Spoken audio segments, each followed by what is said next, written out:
Le créateur se dit je passe par une agence donc c'est pro, erreur, l'agence ne monte rien du tout. Elle sous-traite sur Discord, Fiverr à des monteurs pressés qui doivent faire 8 vidéos dans la journée pour survivre.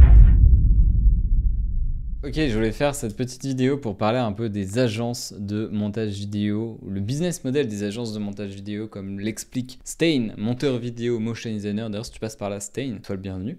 Superbe post qu'il a fait. Et j'avais pas réagi publiquement sur Twitter, que ça soit avec mon compte perso ou le compte de mon agence, mais j'avais trouvé son post super intéressant et ça met au devant des yeux pas mal de choses liées au monde des agences. Forcément, c'est un monde qui m'impacte directement parce que ça fait plus de 4 ans maintenant que je développe ma propre agence d'accompagnement d'influence, on va dire, LTD Studio. Aujourd'hui, on accompagne des gens comme Thibaut InShape, Sora, Badzer, ouais, certaines figures, on va dire, en toute humilité de YouTube. Bah, c'est quand même assez souvent, ou en tout cas ça arrive de temps en temps, de voir quand même des posts qui malheureusement mettent en avant le côté un peu négatif des agences. Et je ne peux pas blâmer ces personnes, hein, que ça soit Stain, mais d'autres personnes qui souvent critiquent le business model des agences. Et en plus de ça, la triste réalité dans tout ça, c'est que généralement quand je lis ces posts, je suis d'accord avec eux, en étant moi-même gérant d'agence. Et en fait, c'est trop chiant et on va regarder ça ensemble dans la vidéo, on va en échanger, mais c'est trop chiant parce que j'ai l'impression de me battre un peu au quotidien pour essayer de véhiculer une bonne image de mon agence, mais pas en me disant bah, je vais faire ce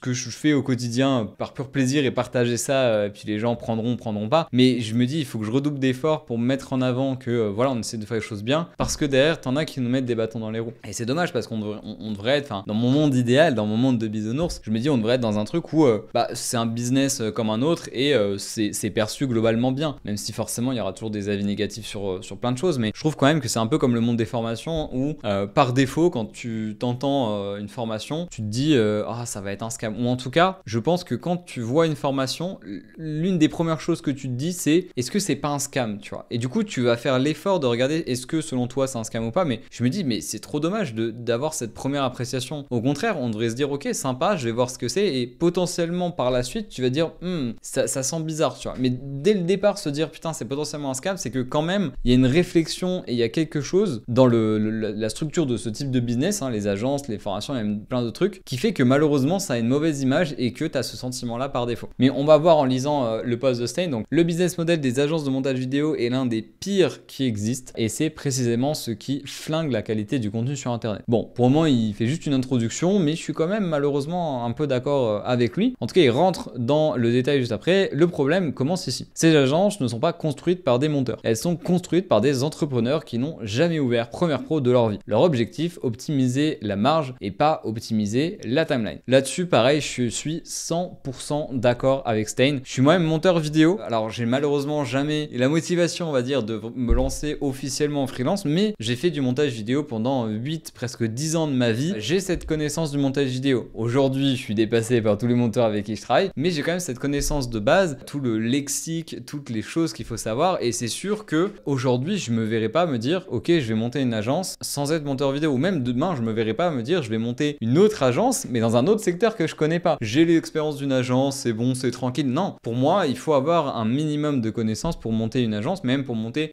tout autre type de business. Et pour moi, fondamentalement, quand tu montes une agence sans être monteur vidéo, c'est en effet qu'il y a déjà une couille. Après, tu peux très bien monter une agence de montage vidéo sans avoir été monteur vidéo, mais en t'associant avec quelqu'un qui est du milieu. Ça peut aussi fonctionner. Mais c'est sûr que si tu lances en ayant très peu de connaissances en montage vidéo, bah forcément, en fait, va y avoir un souci parce que ton objectif premier, il va pas forcément être sur la qualité de rendu, mais il va être sur le bénéfice et sur la marge que tu vas faire. Attention, c'est pas une mauvaise chose de vouloir faire du bénéfice, faire de la marge. Moi, le premier, forcément, j'essaie de vivre de mon activité. Je suis le premier à vouloir essayer de faire de l'argent, tu vois. Et comme tout le monde, vous aussi qui regardez cette vidéo, peu importe si vous avez une société, une micro, etc., je pense que un de vos objectifs, forcément, c'est faire de l'argent. Ce serait mentir que de dire que on fait ça 100% par passion. Ça a aucun sens du moment que tu veux vivre de ton activité, de dire que tu fais 100% des choses par passion. Il y a une grande partie de passion, et pour moi, il faut qu'il y ait toujours au minimum 50% de passion et 50% de motivation à faire de l'argent. Mais faire de l'argent, c'est c'est fondamentalement un objectif qu'on entreprend. Mais c'est sûr que si tu crées une agence juste pour te dire, bah, c'est un business model qui peut être super intéressant parce qu'il y a très peu de charges, il n'y a pas forcément besoin d'avoir des locaux, il n'y a pas forcément besoin d'avoir tonnes de salariés, il n'y a pas forcément besoin d'avoir des fournisseurs de fou, donc je peux tirer les prix, etc. Si tu as cette mentalité-là, pour moi, c'est pas bon. Tu peux avoir une mentalité de quelqu'un qui veut faire du blé le plus possible sans pour autant niquer les gens avec qui tu veux avancer. Moi, personnellement, avec mon agence, aujourd'hui, c'est la 4e année de développement de mon agence et c'est la première année où j'estime avoir réussi à faire un minimum de chiffres intéressants, en tout cas pour ma gueule, avec mon agence. Et pour autant, je suis trop content parce que j'ai pas l'impression de tirer sur les freelances avec qui je travaille. J'essaye en tout cas au plus possible de pouvoir les rémunérer au mieux. Évidemment, on pourra toujours échanger là-dessus. Il y en a peut-être qui seraient pas forcément intéressés par peut-être les prix qu'on peut proposer ou quoi que ce soit, mais j'estime que nos prix sont pas abusifs et qu'il y a un certain équilibre qui s'est créé qui permet aujourd'hui pour moi 4 ans plus tard de pouvoir un petit peu récolter ces fruits là autant que ce que je permets d'apporter aux freelances avec qui je travaille. Preuve concrète, 8 shirts business pour 120 €, 15 € la vidéo, alors qu'un vrai travail professionnel c'est 40-70 minimum par short. Si tu veux quelqu'un qui comprend le branding, fait du vrai cut dynamique, sound design, titrage, etc. Et je suis 100% d'accord. D'ailleurs, dites-vous même que moi, en ayant mon agence et en faisant une marge, forcément, il faut bien que je fasse ma marge, je ne vends pas 8 shirts à 120 €, ça n'a aucun sens. Même si les shorts sont très simples, jamais je vends ça à 120 €. Parce que je vends ça à 120 €, ok, pourquoi pas, mais je payais combien les monteurs avec qui je bosse, tu vois, genre je vais avoir aucun monteur qui va vouloir être payé, je sais pas, allez, on va dire 100 € pour 8 shirts, tu vois, si je me prends 20 € de marge. Il n'y a aucun monde, tu vois. Déjà, tu vois, rien que dans le prix qui est affiché aux clients, sans parler de la marge potentielle qui se font, le prix affiché pour les clients, je le trouve dérisoire déjà. Donc bon, déjà on voit qu'il y a un truc qui va pas, mais pourquoi pas. Ils vendent un pack 10 shirts monté à 300-500 €. Ok, donc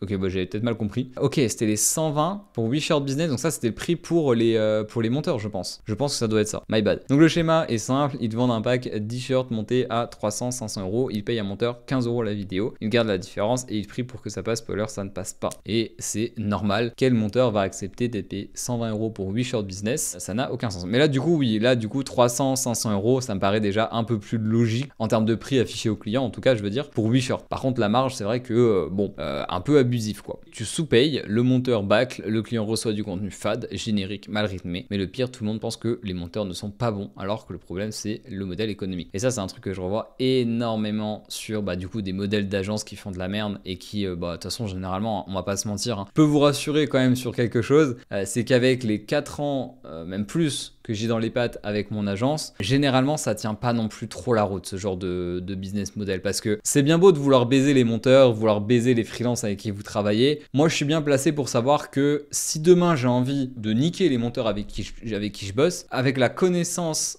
du business model des agences que j'ai aujourd'hui, je sais fondamentalement que je vais pas tenir plus de 3 mois, tu vois. Et je parle même pas des retombées en termes d'image sur les réseaux, parce que là forcément tout le monde va me tomber dessus et à juste titre, mais businessment parlant, je le sais d'avance, je ne tiens pas 3 mois. Quelqu'un qui fondamentalement veut baiser le système, baiser les monteurs avec qui il travaille, etc., je trouve que c'est une mentale de con. Parce que je vois pas, ou alors c'est peut-être que je suis trop dans un monde de bisounours pour me dire que c'est impossible d'y arriver, mais je vois aucun monde où tu tiens plus de 3 ou 6 mois avec un business model comme ça, où tu tires énormément sur la marge, parce que comme le disait Stein, si tu sous-payes le monteur, même s'il accepte, ça va être soit des monteurs débutants, soit des monteurs qui bâclent, parce que tu peux pas non plus faire ça pour ce prix-là. Le client, il reçoit quelque chose qui est clairement pas à la hauteur de ce qu'il a payé, c'est générique, c'est mauvais. Parce que ça, c'est un truc, et je pense que les gens qui veulent se faire une grosse marge comme ça, je pense qu'ils le comprennent pas, c'est que tu peux pas derrière indéfiniment tirer sur la marge, parce qu'il faut quand même que tu gardes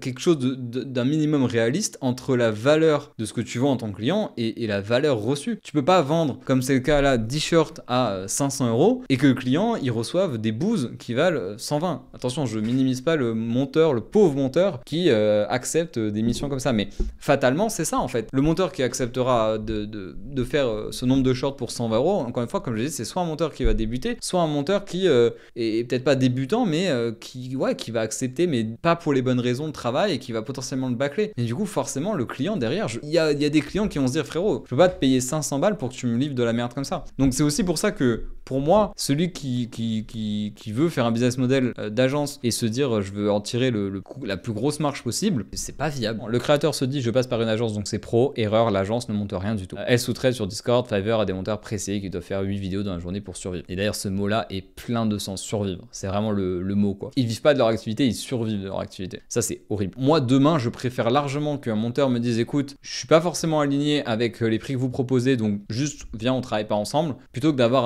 un monteur qui entre guillemets se bride ou se force à bosser avec moi, je sais pas pour l'image de l'agence ou parce qu'on bosse avec certains créateurs avec qui il aimerait travailler, mais que derrière tu vois ils prennent pas plus de plaisir et qu'au final il a l'impression de survivre le dit. Tu vois, moi c'est un truc je peux pas. Moi j'essaye de faire au mieux par exemple tous les jours avec mon agence pour avoir des prix qui me paraissent corrects à la fois pour les clients, à la fois pour les monteurs, à la fois pour moi derrière pour essayer d'en récupérer aussi un petit peu. C'est peut-être pas parfait, ça conviendra peut-être pas à tout le monde, mais au moins ce que je sais c'est qu'aujourd'hui les personnes avec qui je travaille sont ouverts et sont ok avec ça et que ça se passe très bien et que tout le monde est content. Et ça je pense qu'aujourd'hui c'est une des choses sur lesquelles je suis le plus fier parce que j'ai été encore une fois moi-même monteur. J'ai eu pendant très longtemps cette ambition de devenir monteur. Malheureusement j'y ai pas réussi, mais donc aujourd'hui à travers les monteurs avec qui je travaille, je me vois indirectement moi qui aurait réussi à atteindre cet objectif qui n'est plus là, et donc j'ai pas envie de entre guillemets m'auto-saboter, m'auto-mal payer. Donc voilà, je me mets aussi à leur place et j'essaye de trouver avec tout ça le meilleur équilibre, mais c'est pas toujours facile. C'est pour ça aussi que d'autant plus quand je vois ce genre de post, ça me fait bien chier parce qu'encore une fois ça me fait pas chier pour le post en question et par rapport à ce que Stein dit, bien au contraire, mais ça me fait chier pour le domaine en fait. Ça met encore une fois une épée de Damoclès, ça renforce cette épée de Damoclès qu'on a au-dessus de la tête et c'est dommage. Et derrière ça donne des créateurs déçus, des monteurs qualifiés invisibles, un marché cassé, on cherche le prix le plus bas, pas le meilleur rendu. Et ça c'est c'est un truc, c'est horrible parce que en plus dans tout ça c'est que il y a déjà des freelances qui eux-mêmes se sous-vendent. Mais à la limite on peut se dire ok pourquoi pas, c'est des freelances qui débutent, c'est des freelances qui sont peut-être pas trop sur les réseaux, qui manquent de confiance en eux dans leur prix, qui manquent peut-être aussi d'expérience et donc ils baisent entre guillemets un peu le marché, mais on les pardonne, tu vois, on est tous je pense un peu passés par là. Maintenant pour moi quand t'as une agence t'as quand même un certain prestige, un certain sérieux et tu peux pas te permettre de tirer trop sur les prix. Moi je le vois aujourd'hui avec mon agence, j'essaye d'avoir des prix attractifs parce qu'il faut bien que j'essaye de tirer mon épingle du jeu par différents stratagèmes, mais je pense avoir des prix qui sont quand même un minimum correct pour tout le monde, pour les clients etc, pour pas baiser non plus le marché. De se dire qu'il y a des agences qui arrivent à baiser le marché, je trouve que c'est quand même fort de sens quoi. C'est-à-dire que prends en plus une marge, donc tu devrais même pas être dans le bas du panier en tant qu'agence. Pour moi en tant qu'agence t'es à minima dans le panier moyen, mais pour moi t'es même dans le panier haut. Ce qui manque aujourd'hui, des créateurs qui collaborent avec des vrais monteurs, pas des intermédiaires, des monteurs qui sont payés pour réfléchir, pas juste empiler des cuts, des contenus qui ont une direction artistique, pas des templates Canva. Et encore une fois ouais ça a énormément de sens. Après pour celui-là, des monteurs qui sont payés à réfléchir et pas juste empiler des cuts, va y avoir une sélection naturelle sur les prochaines années avec la montée des IA. Donc ça se réglera automatiquement dans les prochaines années parce que les monteurs qui sont juste là, comme il dit, pour juste empiler des cuts, malheureusement avec les IA ça va vite s'équilibrer et un petit peu se perdre. Par contre ouais ça, des créateurs qui collaborent avec des vrais monteurs, pas des intermédiaires. Après le problème avec ça, la créateur économie, le monde de la création de contenu, à la fois pour les créateurs divertissement, mais aussi là dans le cadre de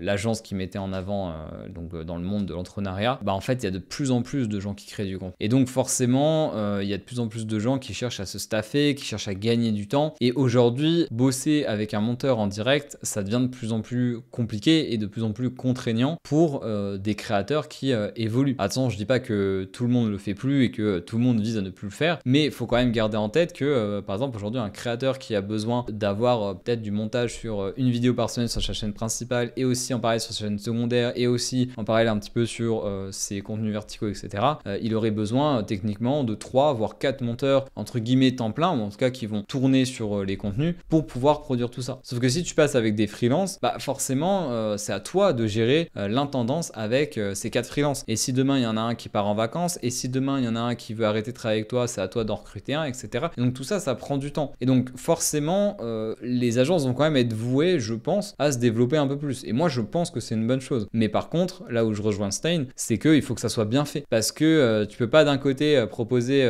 davantage d'agences pour répondre à une demande qui est réelle par rapport à, comme je disais, des créateurs qui se développent et qui ont besoin de se staffer et d'enlever cette friction de gestion, de gérer eux-mêmes des monteurs, des freelances, etc. Mais en même temps, tu peux pas avoir des agences qui pop à foison et qui font de la merde. Moi, je pense qu'il faut trouver des justes milieux. Moi, c'est ce que j'essaie de faire à mon échelle. Aujourd'hui, j'essaye aussi, par exemple, d'apporter le moins d'intermédiaires possible. Je fais quand même ce travail d'intermédiaire parce qu'il me semble nécessaire à la fois pour apporter une clarté du côté du client et un cadre, et aussi du côté des monteurs. Mais aujourd'hui, j'essaye aussi de pouvoir créer des ponts qui font qu'il y a quand même cette relation prestation et client qui est quand même présente. Et même si aujourd'hui, par exemple, j'ai des créateurs qui passent par mon agence pour gérer beaucoup de choses, ils ont quand même pour la plupart des liens quand même privilégiés avec les monteurs qui bossent sur leur projet, parce que selon moi, ça me semble essentiel qu'il puisse y avoir ce lien-là, quoi. Monter une vidéo, ce n'est pas empiler des clips, c'est raconter une histoire, reprendre une image, rythmer l'attention, sentir l'émotion, et ça ne coûte pas 15 €. Tu as totalement raison, et ça, il faut le prendre en compte. Et c'est là aussi que les gens qui montent des agences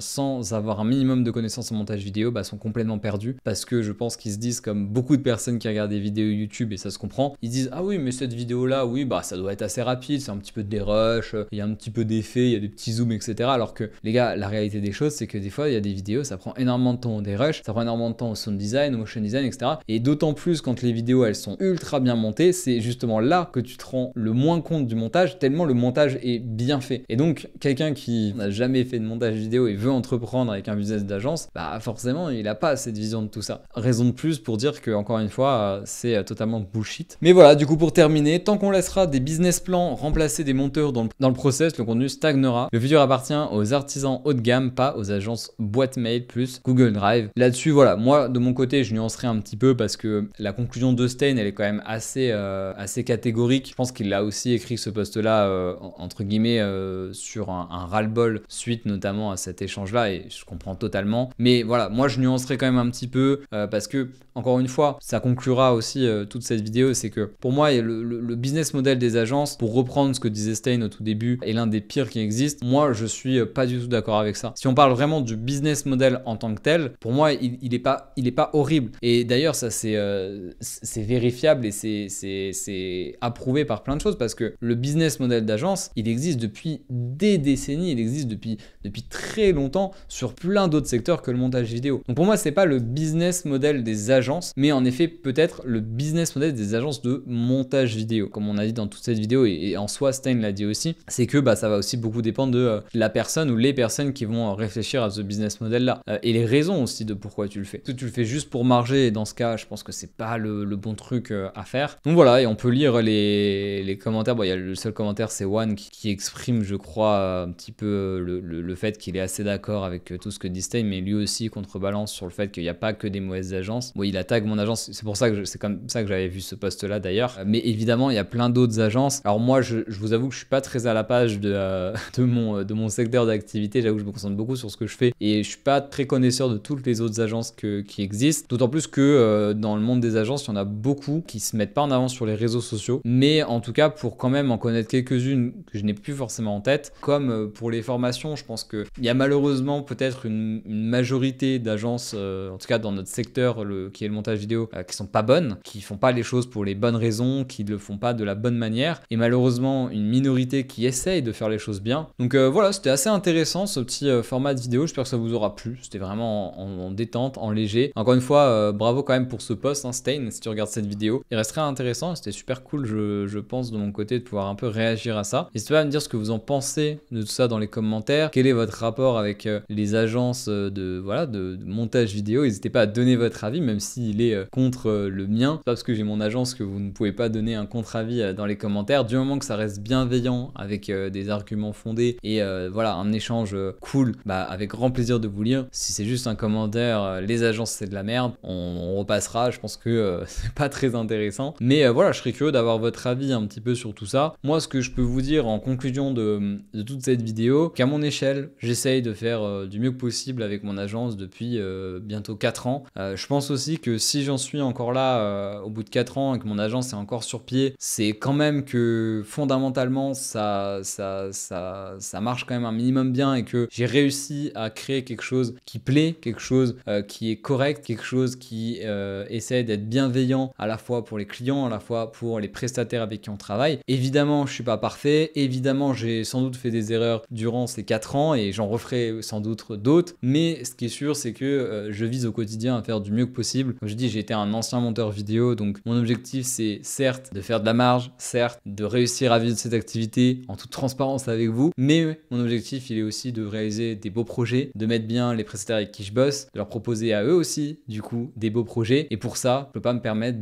d'avoir une marge immense et de m'en mettre plein les poches. J'aimerais bien m'en mettre plein les poches sur le long terme et je vais essayer de le faire, mais ça ne sera jamais au détriment des personnes qui m'aident à m'en mettre plein les poches, c'est-à-dire les prestataires, les fournisseurs, mais aussi les clients. Et donc c'est pour ça que je vise à faire les choses du mieux que possible. Et c'est aussi ce que je me dis tous les jours. Je me dis que pour le moment, c'est pas fou. J'arrive pas encore à me sortir des grosses choses financièrement intéressantes avec mon agence. Je me dis que si un jour j'y arrive et que j'arrive à vraiment bien vivre avec mon agence et que j'arrive à me sortir des vrais beaux salaires, des vraies belles choses financièrement parlant, bah, je serais content de me dire que j'ai réussi à le faire en essayant de faire en sorte que tout le monde s'y retrouve à toutes les échelles. Merci encore une fois d'avoir regardé cette vidéo. N'hésitez pas à me donner vos avis sur tout ça en commentaire et on se retrouve très prochainement. Allez, ciao!